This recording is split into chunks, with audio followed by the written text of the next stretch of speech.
قبریں پکی بنانے کے بارے میں امت میں ایک آدمی کا بھی ایسا قول نہیں کہ یہ جائز، کوئی امام اور عالم اس کا قائل نہیں۔ حدیث رسول اللہ علیہ وسلم میں بھی ممانت ہے۔ بعض والوں نے اپنی طرف سے یہ بات کر لی کہ نیک لوگوں کی قبروں پر بنا دینے چاہیے قبے تاکہ لوگوں کو پتہ چلے یہاں ولی دفن ہے، لوگ اس سے فیض لیں۔ یہ عبدالغنی نابلسی مرحوم وغیرہ نے اپنی طرف سے گھڑی باتیں، اسی لیے علماء کہتے ہیں کہ نص کے مقابل اللہ کے رسول صاحب کہتے ہیں کہ مسجدوں پر کوئی عمارت نہ بنائی جائے، ان کو چونا گاچنا، اور چاروں ائمہ اور شیعہ اور سارے مانتے ہیں۔ اب لوگوں نے قبریں بنا لی ہیں اور وہاں گنبد بنا رہے ہیں تو یہ ان کا اپنا فعل ہے،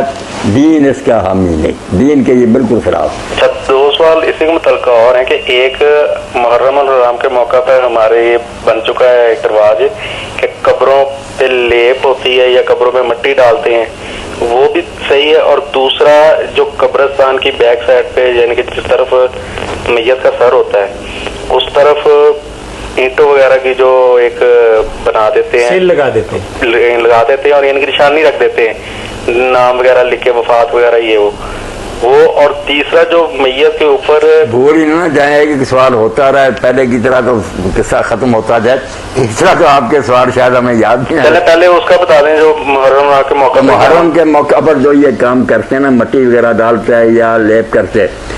یہ لپائی تو قبر کی ٹھیک ہے، مگر یہ محرم کے دن جب کہ وہاں جم گٹا ہوتا ہے، مرد بھی اکٹھے ہوتے ہیں، عورتیں بھی، یہ تو ایک گناہ کا سبب بن گیا نا، بہت کام خراب ہے۔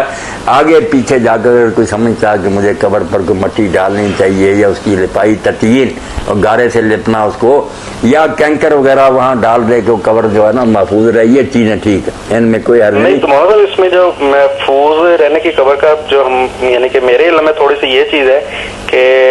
شاید حکم یہ ہے کہ قبر کی نشانی ختم ہی ہو جانی چاہیے، یعنی کہ نہیں رکھنی چاہیے۔ نہیں، ایسا کوئی حکم نہیں۔ قبروں پر تو اللہ کے رسول علیہ السلام نے بھی اور بعد میں نصاب والے نا کینکر بھی بچائے، ان کا بھی سارا یہ نسائی ترمذی شریف میں دیکھنا، حسن بصری فرماتے ہیں کہ کوئی حرج نہیں لپائی کرنے میں، اس طرح نشان نہیں گم کرنا۔ باقی جو اونچی اونچی بناتے ہیں ہمارے یہاں قبریں، یہ بھی دین کے خلاف، بس ایک بلشت اونچا رکھنے کا ہے، اتنا زیادہ یہ 4 انگل رکھو، نشان ظاہر ہو، کچھ نہیں۔ جو سرانے آپ نے کہا کہ پتھر، یہ بھی رسول کریم علیہ السلام نے عثمان ابن مظعون فوت ہوئے رضی اللہ تعالیٰ عنہ، ان کے سرانے تو پتھر رکھے کہ نشانی رہے۔ یہ بہت اچھا آدمی، ہم میں سے پہلے مہاجرین میں سے قبرستان میں گیا تو گم نہیں کرنا، اب رہ گیا لکھ کر لگانا، چونکہ قبرستان ہو گئے بڑے،